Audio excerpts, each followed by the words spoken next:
আপনি যদি ফেসবুকে অ্যাড ক্যাম্পেইন রান করেন তাহলে একটা জিনিস হয়তো এতদিনে খেয়াল করেছেন, সেটি হলো বাজেট বাড়ানোর সাথে সাথেই কিন্তু এটি বিরূপ আচরণ শুরু করে। অর্থাৎ মোটামুটি রেজাল্ট প্রথম দিকে ভালো থাকলেও যখন আপনি বাজেট বাড়ানো শুরু করেন তখন এটা সিপিএ বাড়তে থাকে, রোয়াজ কমতে থাকে।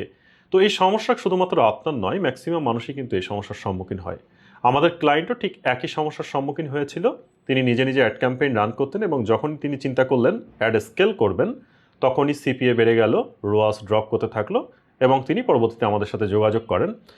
তো এনিওয়ে, আমরা ওনাকে বেশ কিছু বিষয় সাজেশন দিয়েছিলাম এবং সেগুলো ঠিক করার পরে আমরা টোটাল সার্ভিসটা নিজেরা দেখভাল করা শুরু করি এবং পরবর্তীতে কি পরিবর্তন আনতে পেরেছি আমরা এবং কি অবস্থায় ছিল উনি, সেটি আজকের এই ভিডিওতে আমরা রিয়েল কেস স্টাডির মাধ্যমে দেখার ট্রাই করব। বাই দ্য ওয়ে, আজকের এই ভিডিওটি যারা সম্পূর্ণ দেখবেন তাদের জন্য একটি চমৎকার গিফট রয়েছে। আমি একটি প্রেজেন্টেশন স্লাইড ফেসবুক অ্যাড স্কেলিংয়ের উপরে আপনাদেরকে শেয়ার করতে চলেছি, যেটা থেকে আশা করছি আপনারা অনেক বেশি উপকৃত হবেন। সো স্লাইডের প্রথম যে কভার পেজ সেটি আপনারা দেখতে পাচ্ছেন অন স্ক্রিনে, profitable strategies to scale from 1K to 100K month without burning budget. অর্থাৎ $1,000 থেকে যারা $1,00,000 পর্যন্ত মাসে স্কেল করতে চান তাদের জন্য এটি বেশ হেল্পফুল হবে। এখানে আরও অনেক স্লাইড নিচের দিকে রয়েছে, অনেকগুলো স্লাইডের মাধ্যমেই এই টোটাল প্রেজেন্টেশন স্লাইডটি। সো আমি ডিপ ড্রাইভ করছি না, আমি চাচ্ছি যে আপনারা যারা সিরিয়াস রয়েছেন তারা ভিডিও শেষে কিভাবে ডাউনলোড করবেন সেটি জেনে নিয়ে এটিকে ডাউনলোড করুন এবং আপনাদের প্র্যাকটিক্যাল বিজনেসের ক্ষেত্রে আপনারা অ্যাপ্লাই করুন। সো অন স্ক্রিনে আপনারা ক্লায়েন্টের অ্যাড অ্যাকাউন্টটি দেখতে পাচ্ছেন। এখন আজকের রেজাল্টটি যদি খেয়াল করেন সেক্ষেত্রে ওয়েবসাইট পারচেস এসেছে 381টি, $3.17 পার ওয়েবসাইট পারচেসে খরচ হয়েছে। এনিওয়ে, আমরা একটু ব্যাকএন্ডে যাব, অর্থাৎ উনি যখন অ্যাড রান করতো তখন আসলে কেমন রেজাল্ট ছিল আমরা সেটা বোঝার ট্রাই করব। সেজন্য কাস্টম ডেট সিলেক্ট করতে হবে এবং আমরা কাজের সুবিধার্থে একটি নোটপ্যাড ওপেন করে নিব, তাহলে আমরা এটিকে রাইট ডাউন করতে পারবো এবং আমরা খুব সহজে বিষয়গুলো বুঝতে পারবো। সো এখানে আমরা ডিসেম্বর মাসে বেসিক্যালি কথাবার্তা বলছিলাম ক্লায়েন্টের সাথে, উনি তখন ক্যাম্পেইন রান করছিল এবং আমরা টোটাল বিষয়টি অবজারভেশনে রেখেছিলাম, বেশ কিছু সাজেশন দিয়ে ওই ওনার যে সমস্ত জায়গাগুলো সমস্যা ছিল আমরা ঠিক করার ট্রাই করেছিলাম। 1 থেকে 31 ডিসেম্বর পর্যন্ত সিলেক্ট করছি এবং এখানে আপডেট করে দিচ্ছি। রেজাল্ট আপনারা দেখতেই পাচ্ছেন, ওয়েবসাইট পারচেস ছিল 4,684। এনিওয়ে, আমি নোটপ্যাডটি ওপেন করে নিচ্ছি এবং এখানে রাইট ডাউন করে ফেলি। So December 2025 website purchase total 4,684, cost per website purchase $4.10, total spend করেছি আমরা $19,196.63। আমরা জানুয়ারি মাসে দেখব। জানুয়ারি মাস থেকে আমরা বেসিক্যালি স্কেল করা শুরু করি। 1 থেকে 31 জানুয়ারি 2026 আপডেট করলাম।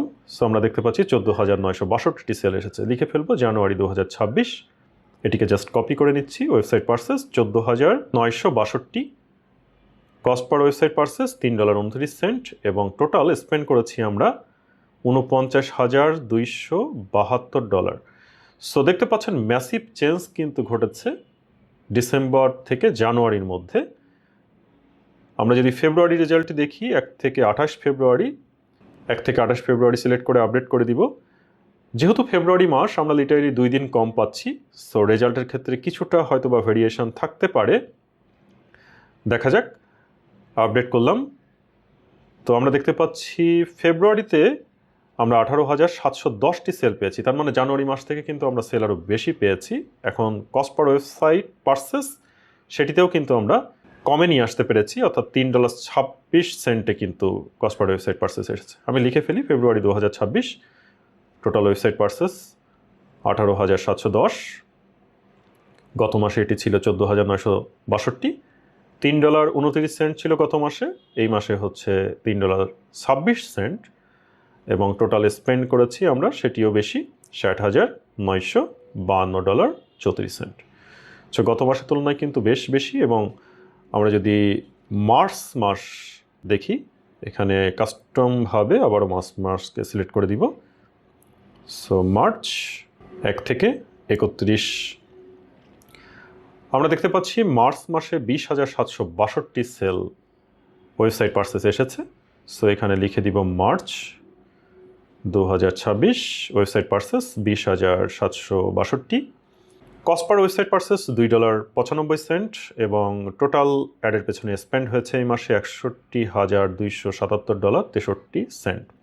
আমরা যদি শুরু থেকে এখন রেজাল্টটি দেখি তাহলে আপনারা দেখতে পাচ্ছেন জানুয়ারি থেকে মার্চ পর্যন্ত আমাদের কিন্তু রেজাল্টের একটা কনসিস্টেন্সি ছিল, অর্থাৎ আমরা প্রত্যেক মাসেই গ্রাজুয়ালি আমরা ইমপ্রুভ করেছি, সেল বেড়েছে, ডলার খরচ বেড়েছে, but cost per website purchase কিন্তু লিটারেলি প্রত্যেক মাসেই একটু একটু করে কমেছে, সেল কিন্তু বেড়েছে।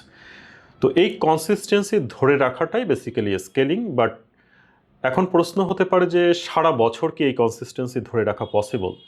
না, কোনো কোনো ক্ষেত্রে নাও হতে পারে, কারণ এই স্কেলিংটা হতে হতে কোনো কোনো মাসে হয়তো বা স্কেলিং ড্রপ হতে পারে, কোনো মাসে এমন হতে পারে যে আপনার প্রোডাক্টের হয়তো লজিস্টিক সাপোর্ট নেই, বা অনেক কিছুই হতে পারে, একটা ব্যবসায় অনেক কিছুই ঘটতে পারে। সো এই কনসিস্টেন্সি সব মাসে সমান থাকবে বিষয়টা এমন নয়। বাট যদি কনসিস্টেন্সি ঠিক না থাকে তাহলে অবশ্যই আপনাকে কি করতে হবে, আবার রিভাইজ করতে হবে যে কোথায় আসলে সমস্যা হচ্ছে, উইকনেসগুলো বের করতে হবে, ব্রেকডাউনে আনতে হবে বিভিন্ন অ্যানালিটিক্সগুলোকে, তারপরে সিদ্ধান্ত নিতে হবে এবং আবারও চেষ্টা করতে হবে এই জায়গাতে ফিরিয়ে আনার। তো আমরা ট্রাই করছি বিজনেসের জন্য এটিকে আরও বেশি স্কেল করার। আমি জাস্ট একটি রিয়েল কেস স্টাডি দেখালাম যে স্কেলিংটা আসলে কেমন হয়, বা বেসিক্যালি আপনার কনসিস্টেন্সিটা কেমন হতে পারে। তো আশা করছি এই ভিডিওটি থেকে আপনারা উপকৃত হয়েছেন অর্থে আপনারা তো ভিডিওটি দেখলেন। বেসিক্যালি আমি কোনো ব্রেকডাউনে যাইনি, আমি যে প্রেজেন্টেশন স্লাইডটি দেওয়ার কথা বলেছিলাম ভিডিওর একদম শুরুতে, ওই স্লাইডটি দেখলে আপনারা উপকৃত হবেন এবং জানতে পারবেন যে কিভাবে আপনি বেসিক্যালি স্কেলের জন্য ডিসিশন নেবেন বা বিভিন্ন বিষয়গুলো অ্যাপ্লাই করবেন। তো প্রেজেন্টেশন স্লাইডটি ডাউনলোড করে নেওয়াটা খুবই সহজ, ভিডিও ডেসক্রিপশনে লিঙ্ক দেওয়া থাকবে। আপনারা যারা বিশেষ করে মাসে টার্গেট করছেন $1,000 থেকে $1,00,000 পর্যন্ত স্কেল করবেন, তারা এই স্লাইডটি ডাউনলোড করে রিড আউট করতে পারেন, চেষ্টা করতে পারেন এই স্লাইডে যে সমস্ত বিষয়গুলো বলা রয়েছে সেগুলোকে গুরুত্ব দিয়ে আপনারা কিন্তু নিজেদের প্র্যাকটিক্যাল লাইফে এটিকে অ্যাপ্লাই করতে পারেন। এছাড়া আপনারা যারা সার্ভিস বা কনসালটেন্সি নিতে যাচ্ছেন তারা কিন্তু চাইলে যোগাযোগ করতে পারেন। তবে এক্ষেত্রে একটা বিষয় কিন্তু আপনাদেরকে অবশ্যই মাথায় রাখতে হবে যে এজেন্সির একটা সার্ভিস চার্জের ব্যাপার থাকে বা আপনার সিস্টেম রেডি থাকারও ব্যাপার থাকে স্কেলিং করার ক্ষেত্রে। তো ওই বিষয়গুলো আপনার রয়েছে কি না সেটা কিন্তু আগে আপনাকে বুঝতে হবে, তারপর সার্ভিস নেওয়ার কথা চিন্তা করতে হবে। তো আপনার যদি একটা সার্টেন লেভেলের সেলস অলরেডি থেকে থাকে এবং আপনার অলরেডি বাজেট থাকে, কন্টেন্ট থাকে, সিস্টেম রেডি থাকে, তাহলে কিন্তু আপনি সার্ভিসের জন্য অডিট করিয়ে নিতে পারেন যে আপনার বিজনেসটি আসলে সার্ভিস নেওয়ার জন্য এখন উপযুক্ত কিনা। তাছাড়া আপনারা কনসালটেন্সিও নিতে পারেন যে টোটাল বিষয়টি আপনার ঠিকঠাক আছে নাকি, বা এখন এই মুহূর্তে আপনার কি করা উচিত। এই ধরনের সাজেশনগুলো নিয়ে কিন্তু আপনি আপনার বিজনেসে অ্যাপ্লাই করে একটা জায়গায় নিয়ে আসার পরে দেন আপনি এজেন্সির সার্ভিসগুলো নিতে পারেন। তো আশা করছি আজকের এই ভিডিওটি আপনার জন্য হেল্পফুল হবে এবং এই যে প্রেজেন্টেশন স্লাইডটি আপনারা ফ্রিতে গিফট পেয়েছেন এটি আপনাদের জন্য অনেক বেশি হেল্পফুল হবে। যদি ভিডিওটি ভালো লেগে থাকে তাহলে অবশ্যই ভিডিওটি লাইক করবেন, বন্ধুদের মাঝে ভিডিও শেয়ার করে দিবেন। চ্যানেলে প্রচুর পরিমাণে ফেসবুক মার্কেটিং এবং টিকটক মার্কেটিং নিয়ে ভিডিও রয়েছে। আপনি যদি নতুন দর্শক হয়ে থাকেন রিকোয়েস্ট থাকবে চ্যানেলটি সাবস্ক্রাইব করে পাশে থাকা বেল আইকনটি অন করে দিতে, তাহলে পরবর্তীতে আপনারা যে কোনো নতুন এবং গুরুত্বপূর্ণ ভিডিও আপলোড করলে নোটিফিকেশান পেয়ে যাবেন। দেখা হবে পরবর্তীতে অন্য কোনো নতুন এবং গুরুত্বপূর্ণ ভিডিও নিয়ে। তত সময় ভালো থাকবেন, সুস্থ থাকবেন। Thank you very much.